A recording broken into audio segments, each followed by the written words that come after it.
ზეთი იცი რას იცავს, რო გაცხელდება ზეთი. ზემოდან ამ უნდა გაეკროს ოქროსფერი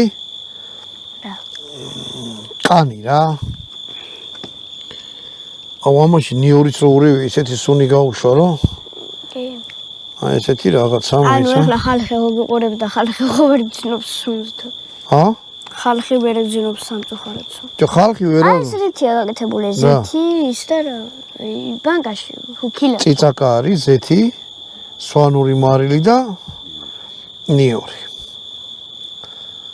ცოტა ზემოდან სკლათ უნდა ამოუსვა ეს. ჩაწყალდეთ. აი ეს ეხლა ბატონო დავით დადგა ჟამი ჭეშმარიტების. ეს ქათამი უნდა ჩვენთვის იაკ. თუ ქათმისთვის. ჩვენთვისაც და ქათმისთვისაც. აი ეს. ეხლა ჩაწყალ. დავასხათ ზემოდან ეს ყველა. ჩავასხათ. ხო რა? კარგად. რომ ხელა ქათამია ძილებს დაეთი. ჰა? რომ ხელა ო, მაგარი ჯიგრიანი ქათამია, აი. წაქცევით ვერ წაიქცევ. ეხლა თუ არა ჯიგარი. ჭიქა აიღე, ისა ბოთლი აიღე. ბატონ ვანოს მიეცი რომ